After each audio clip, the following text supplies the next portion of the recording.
Je vous rappelle les 5 principales caractéristiques d'un employeur qui harcèle. Il contrôle, il domine, il dévalorise, il vous isole et il vous culpabilise. Aujourd'hui, je vais vous parler de la dévalorisation. En général, il ne va pas venir vous humilier ou vous insulter en public. Ça peut arriver, mais la plupart du temps, la dévalorisation est subtile et très difficile des fois à détecter.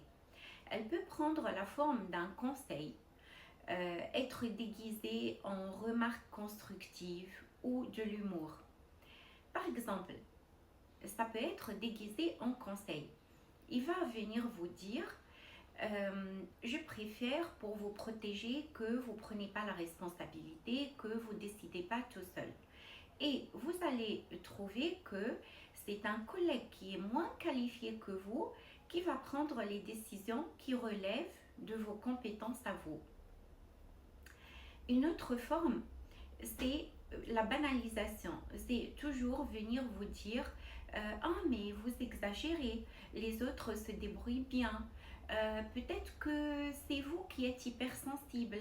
Vous êtes sûr que vous allez bien. Peut-être que vous avez des problèmes personnels.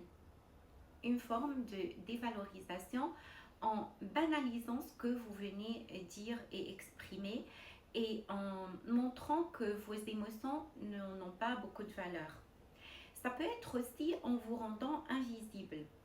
Vous donnez une idée, vous n'êtes pas du tout entendu, comme si vous n'avez rien dit. Et 5 minutes après, un collègue va dire la même idée. Même forme, des fois. Pas besoin que de la reformuler autrement.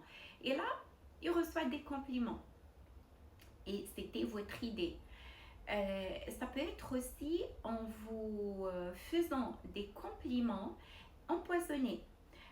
Par exemple, ah, vous avez fait un bon travail, je ne m'attendais pas. Ou cette fois-ci, vous êtes bien débrouillé. Donc, il y a un compliment, mais une forme de dépréciation. Donc, toutes ces formes qui sont très subtiles, il est très difficile de les prouver juridiquement ou de les dénoncer. Et c'est la répétition de cette dévalorisation qui caractérise l'harcèlement moral.